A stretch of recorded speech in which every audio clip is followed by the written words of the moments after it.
It's wonderful that Jeff Cowton is able to join us this afternoon. Jeff is the Curator and Head of Learning at Wordsworth Grasmere. He has had a particularly busy time over the last few days and weeks getting everything ready at Wordsworth Grasmere for the grand reopening, and it's great to see that things are now happening in Grasmere. There's an awful lot going on, among them an exhibition celebrating Wordsworth's The Duddon Sonnets, which are now 200 years old, plus a little bit. That exhibition is called Still Glides the Stream, and we at the Norman Nicholson Society are very pleased indeed to be a part of that, and we thank Jeff and Michael and all the team at Wordsworth Grasmere for getting us involved and making us feel so much a part of what is a really significant display down there at Dove Cottage. Of course, we have the ambition to turn Norman's House into a place that people will want to come and visit in years that lie ahead. Well, Jeff knows a thing or two about that, and he's chosen as the title for his talk this afternoon, Poetry That Will Live and Do Good, Seeking to Fulfill an Author's Wishes for Their Work. Jeff, thank you very much indeed for joining us at the Norman Nicholson Festival, and if you'd like to unmute, I will now hand over to you. Thank you, Charlie. I wonder if you could just do the screen sharing thing for me, please, so I can use a PowerPoint, if you don't mind. I will say how marvelous to hear the poet's voice. That was really something. If only the recording devices had been in play by 1850, that would have been so good too. That was something. I'm sorry I couldn't join you sooner. One of the trials and obligations of being a curator is you also have to look after the air conditioning system. And the room where I'm sitting, not to alarm you, but we've had a slight flood this afternoon. So that's why that's why I missed you. But I did hear the reading, and I have downloaded the app, and it's fascinating. So thank you. As you can see, I'm not alone. If you can see over my shoulder, there's a gentleman with me on the shelf, and if you can see it, that's Josefina de Vasconcelos' sculpture of Norman Nicholson. I'm not sure what state it is. Somebody, I'm sure, will be able to tell me whether this is a model for it, as it were, and whether if there is a further version of it somewhere else. But it seemed very appropriate to have him there joining us this afternoon. We are really pleased to have Norman Nicholson represented in the exhibition. It's the most collaborative exhibition we've done. Let me in fact just move to that for the moment. So let's give it a go. Screen sharing. Share the sound. Let's have a look. Will that work? Come on. There we go. Can everybody see that all right? Has that filled the screen? Yeah. Great. So this is the possibly the most colourful, beautiful exhibition we've ever staged. As Charlie said, it celebrates the 200th +1 anniversary. Everything we're doing is a year back for obvious reasons, and it's beautiful. And there must be something like 9 collaborators involved in it, including your society. And the showcase at the far end there is yours, if you like. It's really, really, really interesting. We've got Wednesday early closing, Wordsworth selections, a photograph, signal, and the typewriter. So there is the typewriter center stage.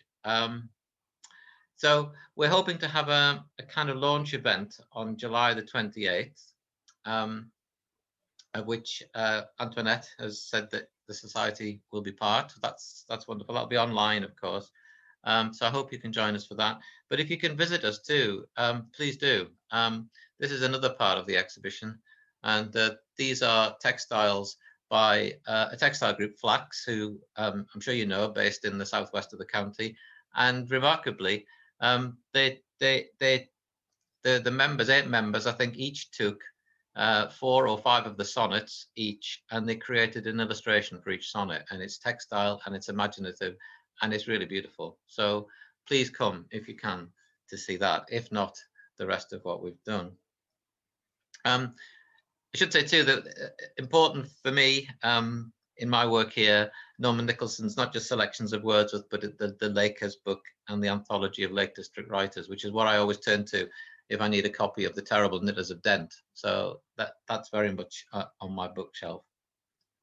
Now, my talk is unashamedly Wordsworth. And I know Penny Bradshaw, if she's still with us, will I've heard much of what I've got to say before, but it is unashamedly Wordsworth. But it is very much with the idea of St. George's Terrace in mind. And I hope something is of interest and maybe of help or inspiration, if that's possible, from what I've got to say. That's the title of my talk, Poetry That Will Live and Do Good. And the character in the picture, a remarkable fella. He's from the Maryport area. His name's Kevin. And he's a member of a group of disabled people who we meet regularly, and we write poetry together, mostly inspired by Wordsworth. But Kevin will come at the end of the talk, and he'll give us what I always think is a wonderful end to it. So when you see Kevin again, you know we're reaching the end.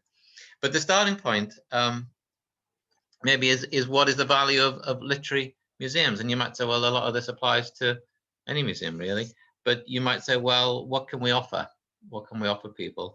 Well, for one thing, we can offer people safe places, places to visit, places to spend time with the family. Obviously, tea and cakes go with that. They're trusted spaces, they're welcoming spaces, they're places of authority, and they're accessible both physically and intellectually. And I know when we deal with old houses, that comes with a challenge, particularly with first floor, second floor houses. So there's obviously challenges there too. We preserve the past, and we widen and deepen and share knowledge. We offer opportunities to think differently. We stimulate and encourage curiosity. We offer opportunities to create. And the spaces, I think, above all, where you can be with others, to share experiences with others. And I tend to think of our place as almost theatre, that sense of a place where people can be together, and it's an emotional as well as intellectual experience. And I mean, what can we ask? We think, you know, maybe a few of our people will have a life-changing experience, but maybe more people can have moments that might impact even slightly on their lives. And I often think that if 6 months after a visit to Grasmere, someone is in a situation and a line of words that comes to mind that they hadn't known before, that, to my mind, is a successful visit. We can never know the impact we have, of course, can we, on people in the months and years to come. Maybe somebody might go for a walk, and instead of looking at the ground, they look more around. And maybe having had that walk, they might, like Dorothy Wordsworth, make a note of what they've observed. Who knows? Who knows what impact we can have on people's lives? And our starting point, and maybe it has to be with all our writers, is, well, what is the essence of the writer? And if we think about Wordsworth, we think, well, what is romanticism? Well, we could spend a week discussing that, but you might say, well, it's about the imagination. So a visit to Wordsworth Grasmere has to, you know, if you like, doesn't provide all the answers. It's a spark to the imagination. It's as much about feeling. It's as much about emotion. It's about stories. It's about place. It's about nature. And we think it's about slowing down. And that's just a few things that sort of came to my mind. But the essence of the place must be, if you like, with the essence of the writer and the writer's works.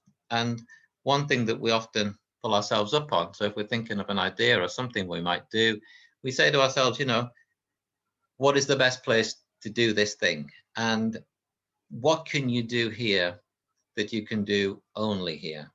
Because if you can do it somewhere else, are we using the place to the best of its potential?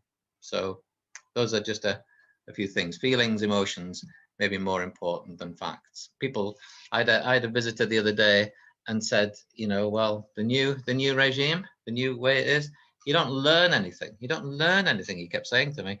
And I took his point. He took his point, because I think what he was getting at was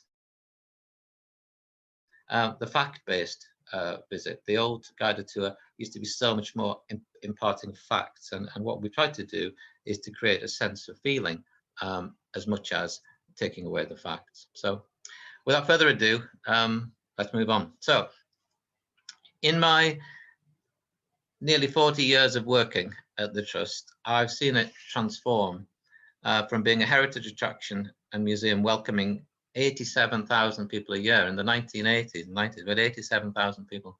A couple of years ago, we were welcoming nearer to 40,000 people a year.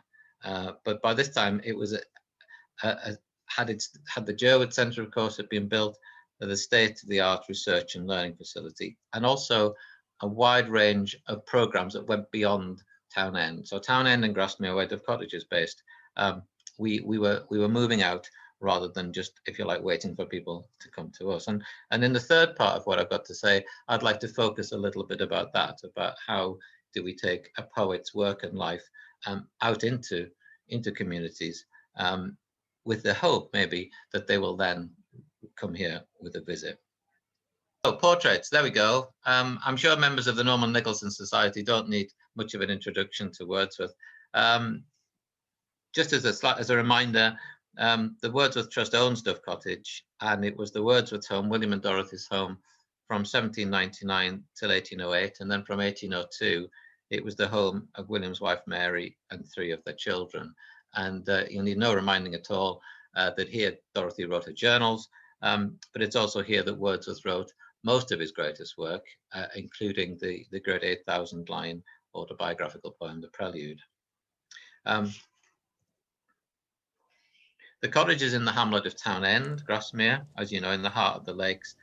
And the Jerwood Centre, the research centre, has something like 70,000 books, manuscripts and pictures, amongst which are 90% of Wordsworth poetical manuscripts.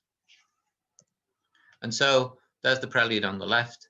There's a page from Dorothy's journal on the right. The word daffodils leaps out. Here's the entry for William and Dorothy seeing the daffodils at Ullswater in April 1802.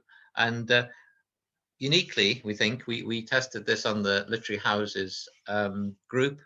Where do you find a poet's manuscripts nowadays in the very place in which they were written, and where the subject matter, if you like, is the manuscripts too? So it's a very special place to be able to come.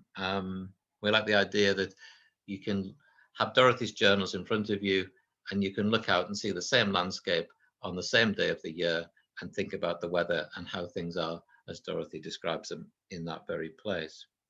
And as you will know, I hope that we've undergone a transformation, a major transformation, £6.5 million transformation, with much of that coming from the Heritage Lottery Fund. It needed to be done. The numbers were down to 40,000. We needed to refresh, and it took us 3 attempts. If this is any encouragement to you, it took us 3 attempts over many, many years. And what I will say, if this is any encouragement, is that we're very pleased, in as it's turned out, that we did have those 3 attempts, because every time the application got better.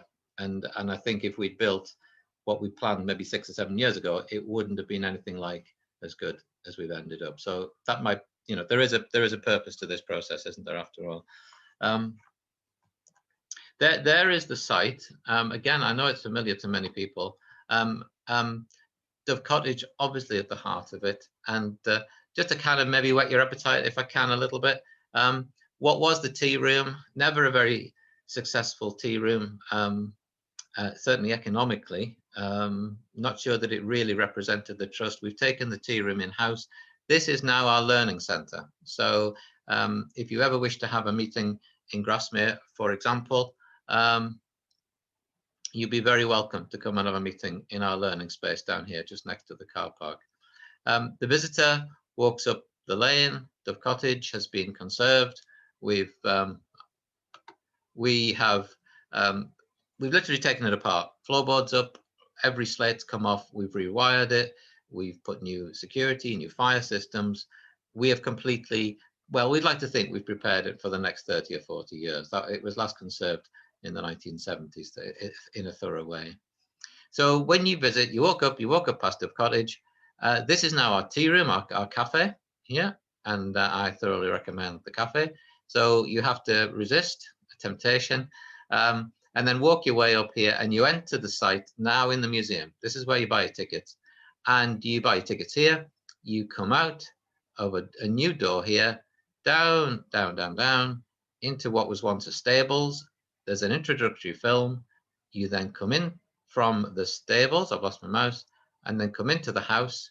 And then inside the house, you're encouraged just to be at home. There's less of a guided tour and much more of a conversation. From here into the garden has been reinterpreted too. Into the woodland, come on mouse, sorry, into a woodland here, which we've turned into a forest school area and a woodland walk with a few prompts of Wordsworthian quotes up here. Back into the garden, through a new cut through here, into the museum. There's 4 galleries in the museum, and new to this particular illustration here, we now have a viewing station, a kind of picturesque viewing station, taking its inspiration from Thomas West and others. And you can see right across the valley. And the purpose there is to replicate the view that the Wordsworths got from their terrace in Dove Cottage. So we recognize that not everybody can manage the stairs. So instead of everybody having to get on Dove Cottage terrace, we've built a viewing platform here so that you can get the Wordsworths view from their garden. And then back down the stairs, into the shop, of course, into the cafe, and 2 hours later, 3 hours later, that's the visit. So I hope that sort of gives a sense of what we've done. That's the site visit, if you like. We should have had a grand opening in April 2020. We put that on hold.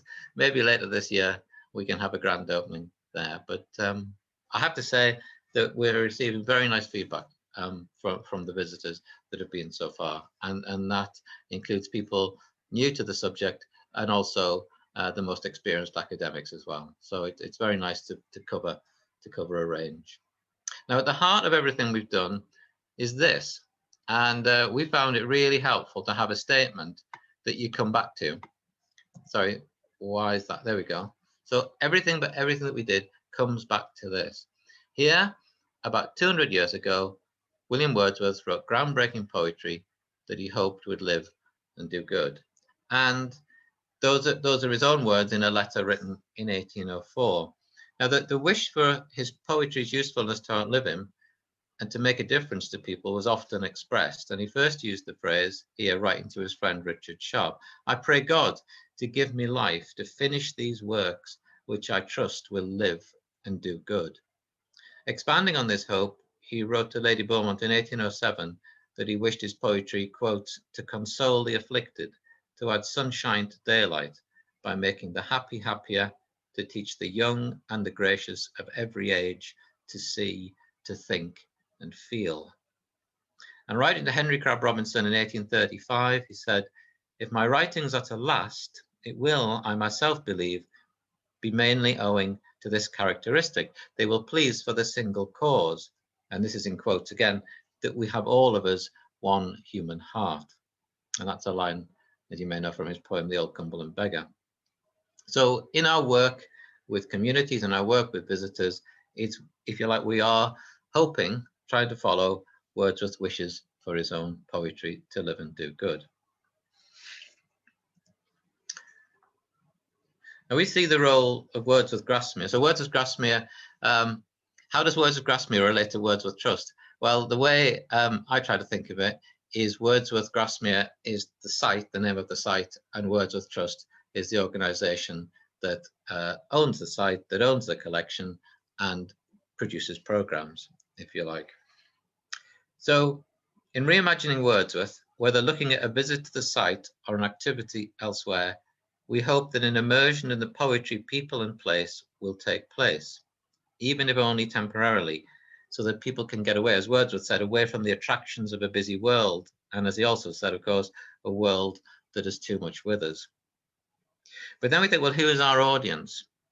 And this was something we really had to really take note of. A survey made a few years ago found that nearly half our visitors were over 45 and 78% were white. And our typical visitors have sufficient disposable income to consider coming to Grasmere, the physical means and ability of getting here and negotiating our site, a confidence that an overwhelmingly white profile of museum and locality will be a comfortable experience, and an education that did not leave them feeling that poetry is not for me. And, you know, if you think about the obstacles we've got, that we've got poetry, a word that can instill fear in people. I remember some years ago, we used to do what we call spontaneous poetry readings that were every Wednesday at 2:30. And we would come and we would say, we're going to read poetry. Well, some people just shot out of the room, you know, it was the last thing they wanted. So you add to that, okay, so there's one challenge, the very word poetry. And then you've got a 200-year-old poet. Well, what relevance can that be to me? They're going to, you know, if you don't know, you might suspect, well, it's going to be language that I just don't understand. And how can it be relevant anyway? So that's two challenges. And then the third challenge was, well, how do we represent the poetry? Well, that's often in manuscripts. Well, manuscripts can tend to look a bit the same. If you've got a room full of manuscripts, they can look very samey.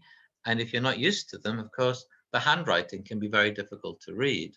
So there we are, three challenges: poetry, Wordsworth, and manuscript. So let's see, you know, that was always in our mind too. Now, Wordsworth had something to say about audiences, and to my mind, this seems very timely for today, where the difficulty we have in perhaps objectifying groups or types of people. And so Wordsworth in 1802 got a letter of complaint. It was from a Glasgow student. His name was John Wilson, and if Penny Bradshaw is listening, I don't need to say anything to her about John Wilson, who was and he wrote to Wordsworth and he complained, and Wordsworth wrote back saying that he was a self-declared letter writer, but he was so kind of sparked by what John Wilson said that he wrote this very long 4-page letter, and he wrote it defending his poem, The Idiot Boy, and it was against an accusation that a story about a mother's love for her disabled son was not, in quotes, a fit subject for poetry. He said it did not give him pleasure. The title itself, understandably, causes us discomfort today, as it also did to Wordsworth. And if I just move on, so Wordsworth writes back, and he makes this point. He said, people in our rank of life are perpetually falling into one sad mistake, namely that of supposing that human nature and the persons they associate with are one and the same thing. So the people we know and human nature are the same thing.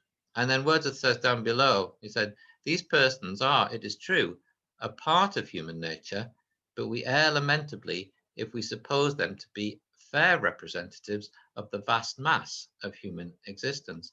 And the reason I quote this is because I think museums very often have fallen into this same trap of thinking that the people we know and the audiences we serve are one and the same thing. And so it's very important to us, as to many museums, that we look beyond the persons that we associate with. So that's been quite a driver. And again, Wordsworth, you know, inspiring us, if you like, in our work. So the first part of what follows will show how we're hoping to show that poetry lives and does good for a site visit. And then the part that follows are just a few examples, maybe, of how we're taking Wordsworth into areas of people who we don't yet know, if you're like talking to strangers. So let's look first maybe at the site visit. So one of the things we chose to do was to put words right at the heart of the visit. Often, I don't know if you share this view, but quite often you can go to a literary house and you don't really get to know the words terribly well. There's either an assumption that you know the words, so you're fulfilling a wish to know more about the writers and how they lived and how they were created, or the words maybe, well, then they're maybe not as immediately accessible or engaging to visitors. So let's focus on the house and the domestic side of things. So we chose to put words right at the heart and right up front. So when you get out the car, if you park in our main car park, that is, you're greeted with these slates on the ground, and you can read that, I'm sure, here should be my home, this valley be my world. And so this is a line from Home at Grasmere, obviously Wordsworth talking about when he was a boy, talking about his aspirations to come and live in Grasmere. So Wordsworth's words there. Now, as you leave, it's more difficult to read, but on the other side, as you leave, it says, in this moment, there is life and food for future years. In other words, this visit, we're hoping people will think, is a source of nourishment, of life and food for time to come.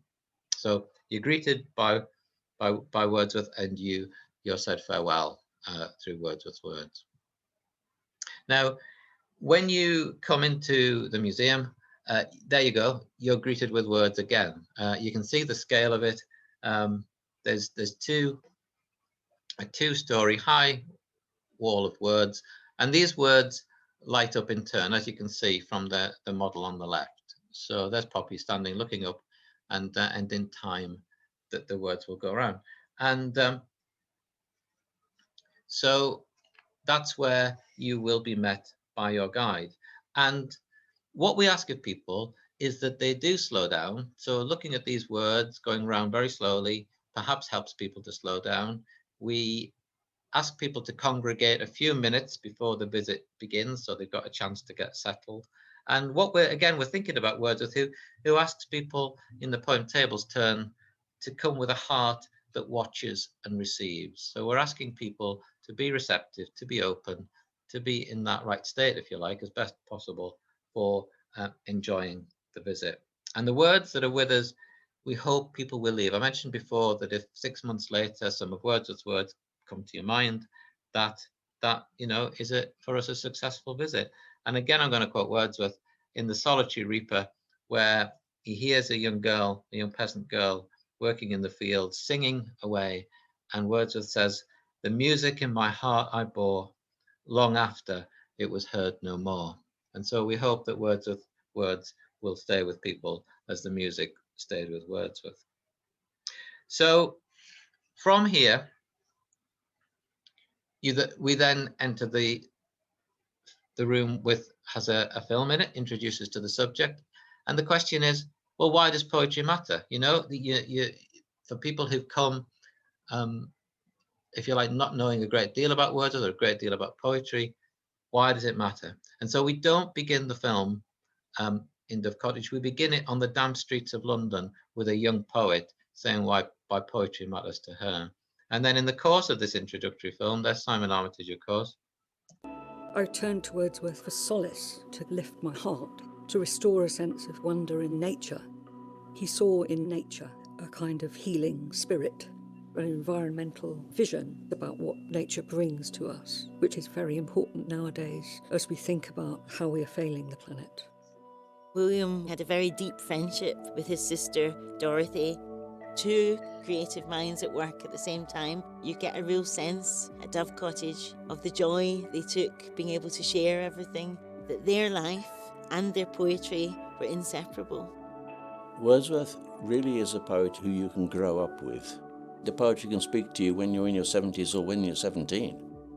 The two words that come up again and again are joy and love. We could all do with as much of that as possible in our lives, and I think the poems offer it. So, if you like, that sets the scene. What can it have to do with for any of us, if you like, and also perhaps a little surprise to our visitors, maybe just something that might take ourselves out of our day-to-day concerns, something that surprise and engages. So the little film then takes us through a little bit about their life in the valley and a little bit about their life in Dove Cottage. So you get to know the characters. One of the key things we want to get home is that it was a family home, because too often in the past we've focused very much on Dorothy's journals. Well, Dorothy's journals and William are only the first 3 years. What about the other 5 years? The other 5 years in which he writes the prelude, what was the setting for that?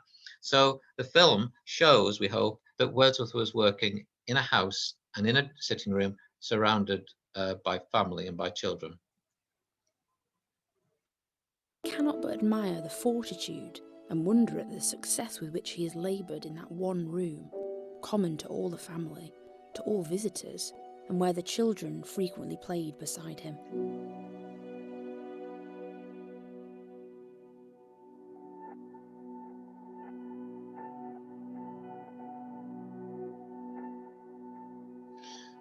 So that we hope sort of sets the scene.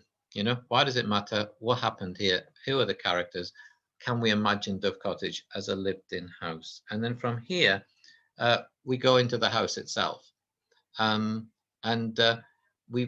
want people to feel at home. We want people to imagine that this is a place where people could live. It does require obviously a bit of the imagination, and the moments in it, in a sense, it's not a frozen moment in time. You couldn't say this is the 15th of June 1800, because that would leave out so much. So what we've done is we've taken moments from their lives over the 8 years and created stories around them. So you get a sense of a picture. Wordsworth was great for talking about painting pictures in words. Well, that's what we're hoping to do here, is to paint a picture of life in the house. So you might find as you go around, you know, facsimile manuscripts. There, for example, in the sitting room, a room we imagine is where a great deal of the prelude was certainly copied out and written out. There is a table covered with manuscripts and quills, and everything is taken from the manuscript. So where we know it, for example, the ivy on the mantelpiece there, the chimney piece, that's a reference in one of their letters or journals. The picture hanging above the fireplace there is a reference in one of the letters. So that's where we've tried to be authentic, is from the manuscript.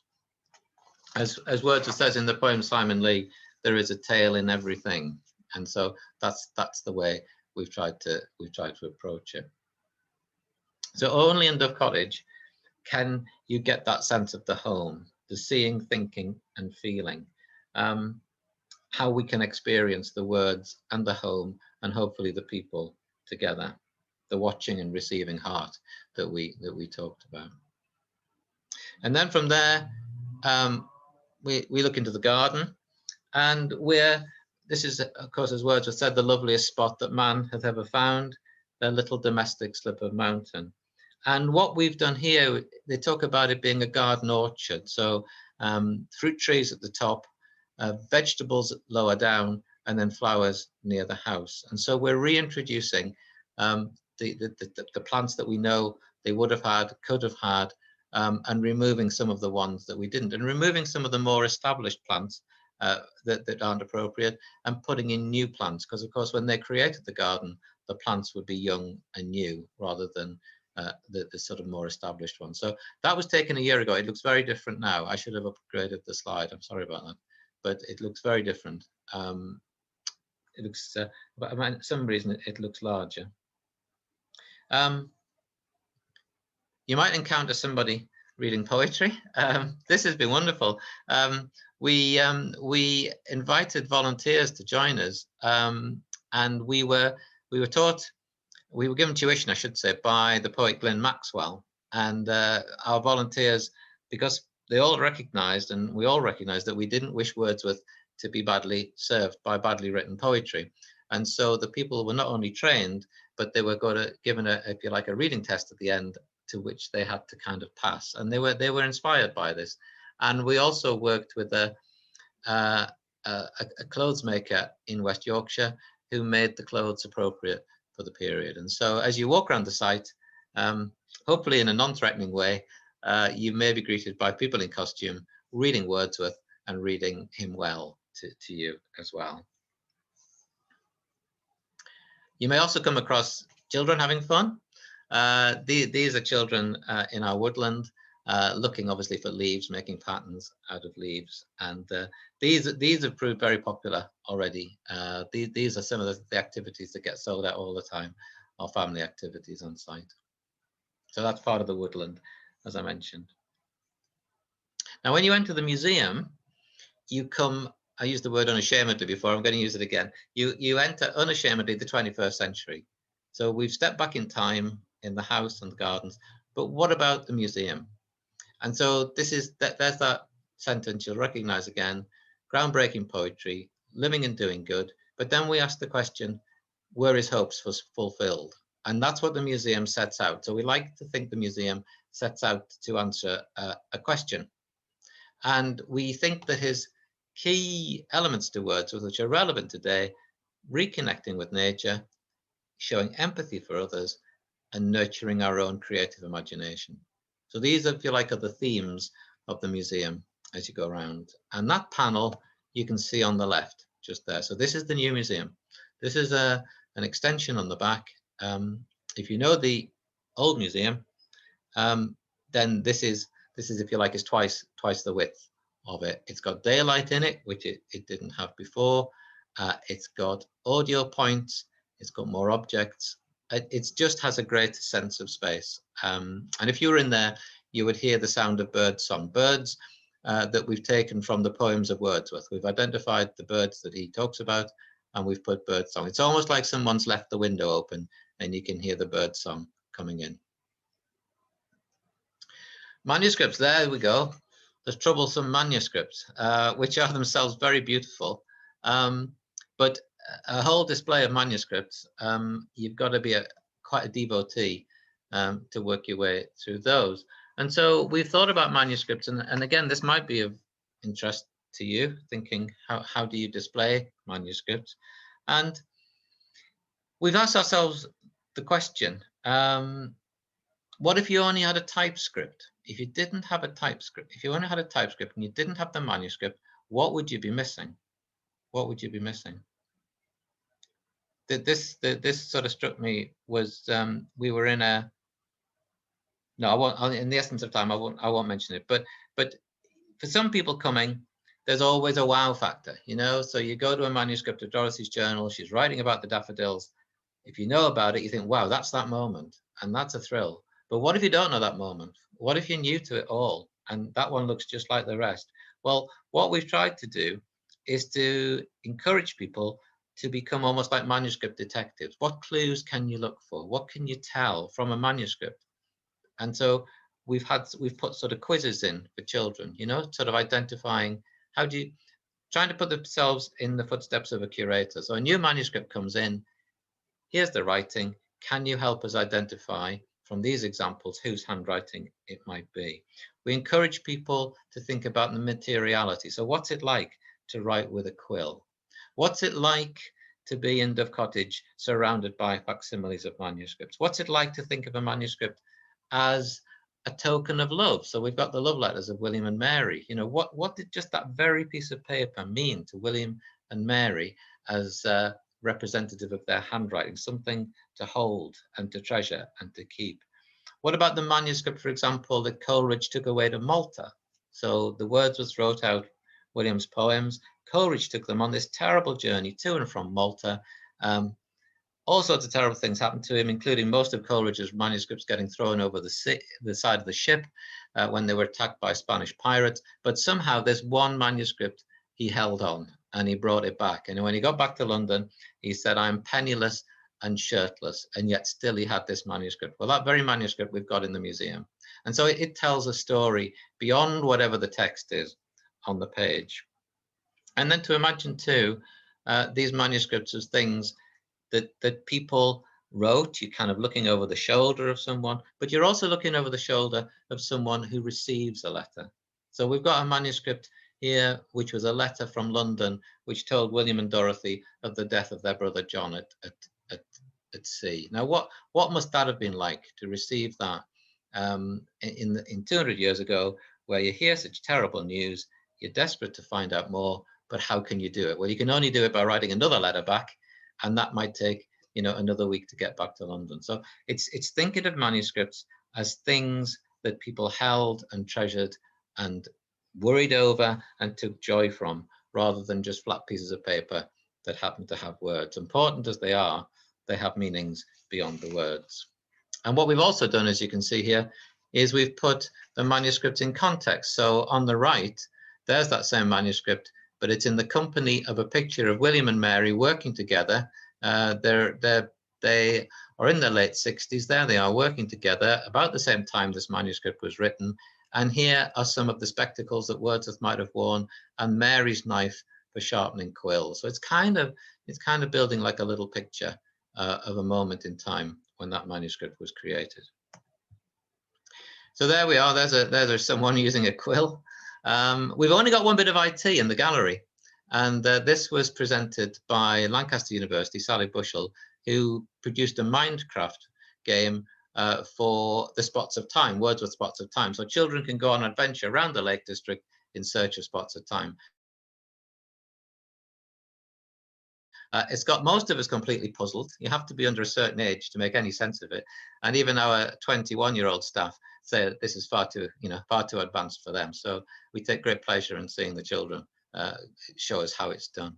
And then we've got young poets reading poetry for us. So here's Heather Hughes, recorded in Dove Cottage. And she, alongside Ian McKellen and Simon Armitage and Jackie Kay and others, their words, their voices can be heard reading Wordsworth in this dedicated room. If you can imagine, this is a room with 2 sides of video on it, and you can hear the poems beautifully read with this stunning visual that goes with it. It's not an interpretation of the words, but it's a visual that helps you get to the right space to enjoy them. So that's kind of very wonderful. And then what about relevance? Well, rounded about the gallery, we've got about 13 points like this. So on the right, here's Nick McCoa, who was a poet in residence with us just a few years ago. And we've got 13 points where people talk about what the poems mean to them. And these can be very joyous moments, but they can also be very sad and very poignant moments. And someone, for example, compares Wordsworth's Resolution and Independence, where Wordsworth talks to a leech gatherer on the road in that poem, to talking to people, for example, strangers on a bus that you might meet, and having, why did Wordsworth talk to a leech gatherer, a man who had strange appearance, and yet he listened? So what lessons can we take, from Wordsworth there? But Nick McCoa, one of many good voices that you can hear in the gallery. And then on top of that, you stand on the roof. So I mentioned that you could get the view from the Wordsworth Garden by standing on the roof of the museum. There we are. There's the view of Silverhow, as the Wordsworths themselves might have enjoyed it from their terrace just next door. And then when you've done all that and you're ready for your refreshment, like we must all be, you're ready for your refreshment, go to the cafe, and even in your coffee cup, you get Wordsworth's words. So there we go. There's a bit of Tintern Abbey, the best portion of a good man's life, little nameless, unremembered acts of kindness and of love. And one of the pleasures that I've got from this project is I don't spend a lot of time in the cafe, but when I'm in the vicinity of the cafe, is listening to people reading the lines of Wordsworth to one another. Well, what line have you got in your cup? And well, I've got this one. And it's lovely to hear Wordsworth's poems read in people having their coffee. I just sometimes wonder whether these are the first lines of Wordsworth for some people that they've ever read out loud, and certainly since school time. So that's lovely. So I'm just going to move quickly. I think I've got about 10 minutes or so, if that's all right. Just to talk about some of the things we do off-site, and I'll just run through these quickly.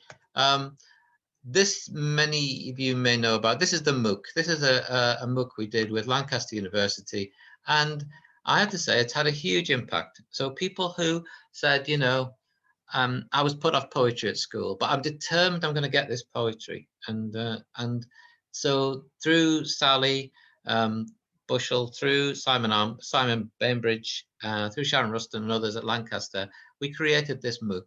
And it's really interesting. I think 22,000 people have taken part. If you don't know what a MOOC is, I didn't know what a MOOC was. It's a massive open online course. And it runs for several weeks, and it's free. And it's lovely, surprising, the number of people who stop me when they visit and say, you don't know me, but I know you because I saw you in the MOOC. And it was just wonderful. And so this has made a big difference to a lot of people, and we were very pleased and very proud to be part of that. So that's the MOOC. This is something else we've done with Lancaster, and this is completely under the scale, if you like. These are international managers on their international management course. I've managed to block my words up. There we go.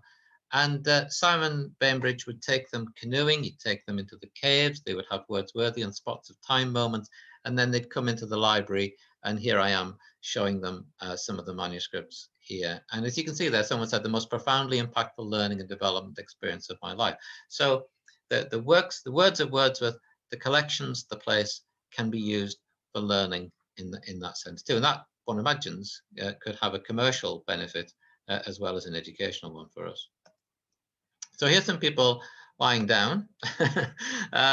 These are students from New England, and we run a number of courses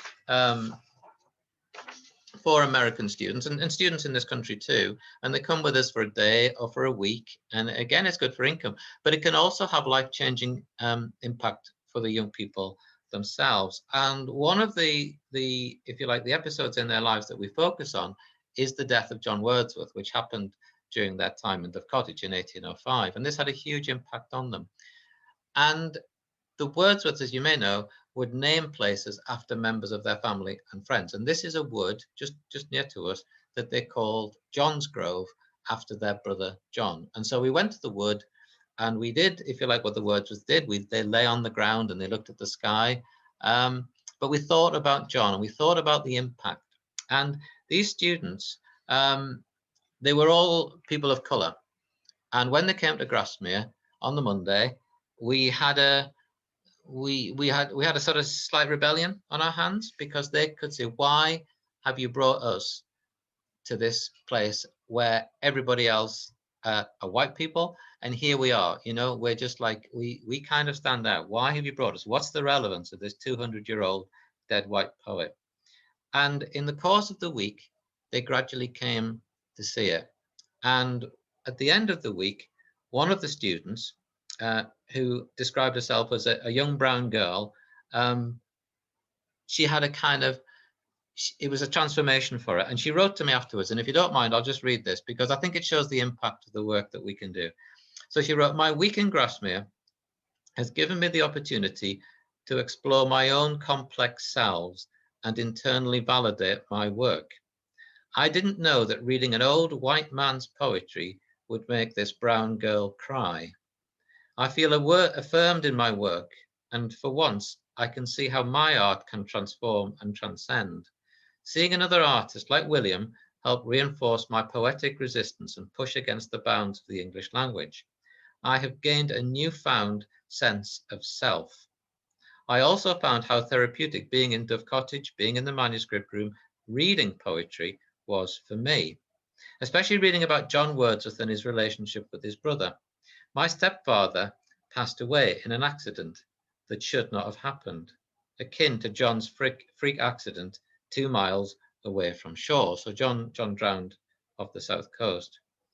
This was the first time that I felt at peace with his death for a long time.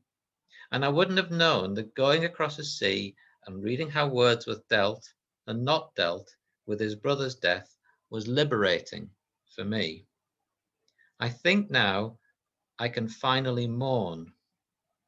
I haven't had time to in so long, and I think that now I can maybe write about him again." And that was you can imagine, a very moving way to end the week. And it does show kind of the impact that coming to a writer's home, to being in their landscape, to being with their manuscripts and being with their words can have. These are young people from El Paso in Texas, of course, and we gave them an introduction to Wordsworth, to manuscripts, to using quills, and they then, rather remarkably, there they are writing with their quills. This was just last year during lockdown, and they wrote me a letter. So I ended up with 50 letters from these young people. And they were kind of wonderful, and it was on the theme of home, you know, because that's obviously a big Wordsworthian theme. And so what we did was we organized people in Cumbria, WI, and elsewhere to write them a letter back. So the people in El Paso made a connection with the people in Cumbria, and this was their teacher said, "Some of my students have never left El Paso. It was exciting for them to visit England." So they made that connection, and that was a kind of big thing for us in lockdown times. This is a part of the working with Cumbrian schools and Cumbria Music Hub to make a musical response to the River Duddon, and there'll be a launch on the 28th of July of the film that they came up with. So I don't know whether the sound's very good.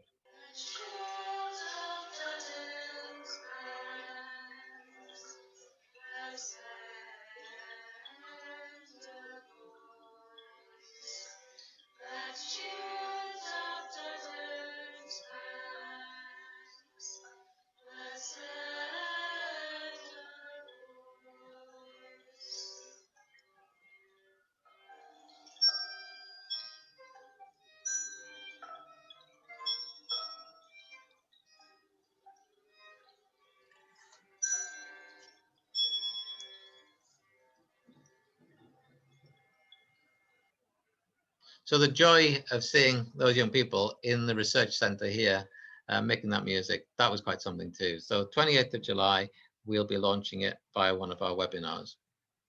I'm going to just miss this one out because I want to focus on this one. So one of the groups we work with is a group of hospice nurses on the west coast of Cumbria, up near, I think it's near Maryport Way again, and their manager, starting with Dorothy, starting with William, introduced poetry, and of course you can imagine the resistance, the reluctance, and so they wrote a collaborative poem, and she asked them to write a line, three questions she asked them. You can see two of them. If I had dementia, I would be, and if I had dementia, I would want you to know. And they each came up with a line, and they created this collaborative poem. And poetry is now part of how they communicate with each other. It made a difference. They learned to communicate their feelings through the writing of these collaborative poems. So one of them said, the collaborative poems help us to talk about difficult subjects in a non-threatening way and help us to reflect on the work that we do. So that again, that has an impact. That's Wordsworth living and doing good. I love this picture because these are two women, again from the northwest of the county. Barbara on the right lived on her own, and she lost her husband, and she was living alone in an isolated cottage. And in last summer, she wrote little playlets based on Dorothy Wordsworth's journal. So Dorothy records something happening, of course. Well, what was the conversation that she took part of that led her to know what she was going to write in a journal? So she wrote these little playlets, and local people recorded them. They voiced them. And I'm sorry, I apologize for the next photograph. So I do apologize for that. So what we did was we put a speaker behind a wall, and it's playing these conversations, these imaginary conversations all the time. So when you come into the hamlet of Townend, you just hear these voices from behind a wall, and people think, what's that voice? And they put their head to the wall, and they can hear Dorothy and William talking in the words that Barbara there created for them. And she said that project, writing those little plays, she said, was a lifeline to her in last year. On site, we've got a sensory garden. We've recreated the Wordsworth's Moss Hut. This is an artist, Charlie Winnie, who's imagined into 21st century what the Wordsworth's Moss Hut might be like in terms of a place to sit and reflect. And a group of poets from County Durham. Now, these were ex-service people who were suffering from PTSD. We did a project with them based on Wordsworth's poem, The Discharged Soldier, and they created their own poems, and they came to Grasmere and they read them in Wordsworth's own Moss Hut here. And they were so thrilled to have the opportunity to read in the vicinity of Wordsworth's garden. This is our young group, Dove Cottage Young Poets. We met them before. They've contributed to that Ian McKellen that I mentioned. And then something else, we're working with refugees from West Yorkshire. So this is Nick McCaw, our poet in residence. This group came a couple of years ago. We walked in the footsteps. Glenthorne Guest House in Grasmere, the Quaker Guest House, provided the accommodation for them. And they walked and they talked and they wrote, and they got to handle the old things. I mean, who would have thought, perhaps never heard of Wordsworth before, but just being in the vicinity of an old book made such a difference. It gave them that sense of being trusted and a sense of being valued. And so here they are looking at an early edition of Lyrical Ballads, and they handled it incredibly well. I mean, we wouldn't have let them do anything else, but there they are with the Lyrical Ballads. And we're doing it again this year. Last year we had to do it virtually, not quite as good, but they wrote again a collaborative poem. It was as if they were walking in Grasmere, and that they were delighted. This year we're going to walk in the footsteps of Dorothy Wordsworth, and that will contribute to our next exhibition. And then just to end with two recordings. So we're nearly there. Kevin will be back on the screen after this one. This is a guy from the Park Hill Poets, that group of disabled people who we met regularly for 10 years or so. And this is Philip Nixon, sadly no longer with us, but he wrote a poem about his deafness, and how being with the group, with the Park Hill Poets, had given him a sense of confidence. So it's not very good sound. I apologize if it's not very clear. Yes, I am deaf by Billy Nixon. Yes, I am deaf. I was born with a bone missing in my ear. And like a yo-yo in and out of the hospital. I have 55 operations over many years. I sometimes tell children make fun of me. They often call me names. But now I have a nice friend right here at COS. And the co-op the same. Now I can turn off my hearing aid. I wouldn't hearing the bomb don't bang. Name no longer worries me. I am happy who I am. I sing, run poems, take photos of it. I am very proud. If someone said to me, "Are you deaf?" Yes, I am. I say out loud. So that's Philip, and that writing poetry, living and doing good, made such a difference to him. Finally, I've gone too far. Let's go back. The last one is Kevin, and this is a film from the gallery.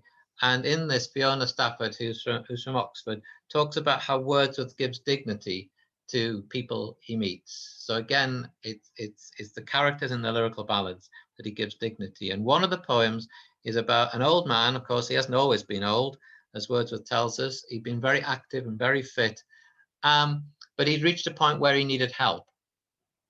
And obviously there's a lot more to the poem than that, but the point being is, don't assume just because I need help today, just because I can't chop this bit of wood today, that I've always been like this.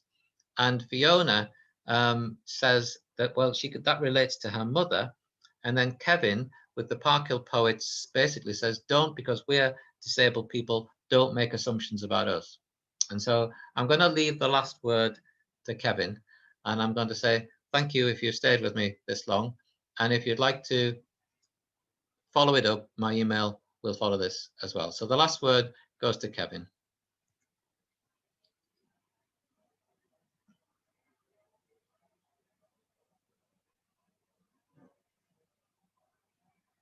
My mother, who recently turned 90, sometimes says that now, if she meets someone for the first time, she feels like telling them she hasn't always been an old woman.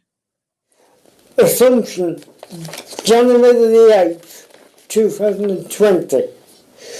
Assumption, young and full of life, red as a ripe cherry. That was us then and now. The changes between then I had, than I could, than I did. Remember, there is a time in me. Two sides to every story, or even 4, 5 or 6. My story doesn't stop there.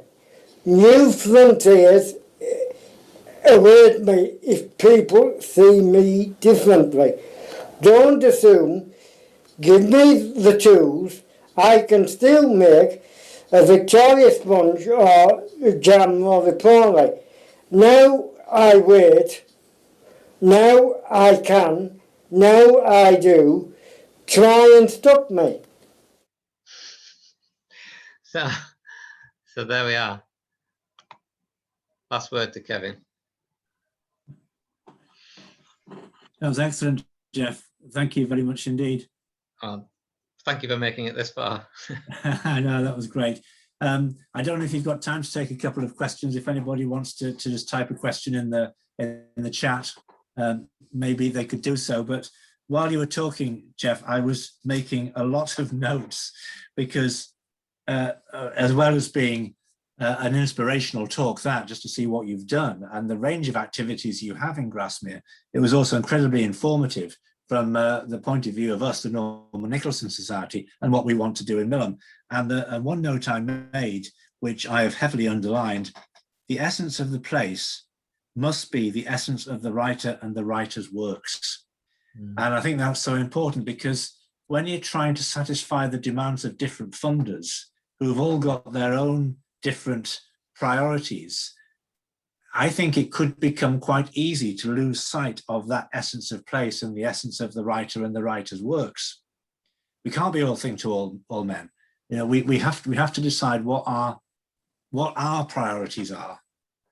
And I think sometimes it might be quite difficult to stick to that, you know, under the current funding arrangements, but nonetheless, that will be our aim.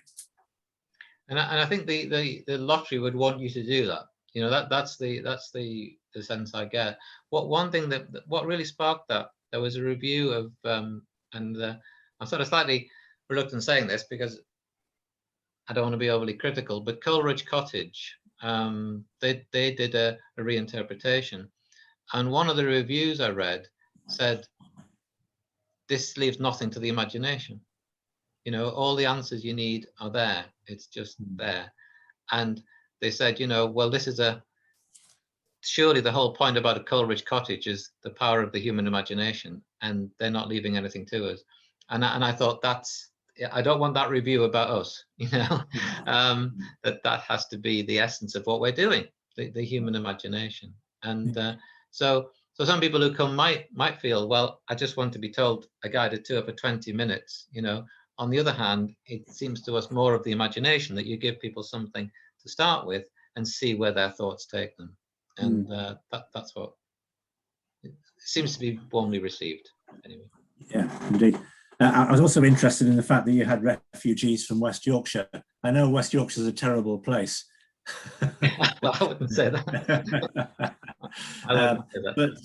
But those images of those guys who had come to see you, again, that was really uplifting. And you know, it would be wonderful if people would maybe just come that little bit further and come to Millom as well. Yeah.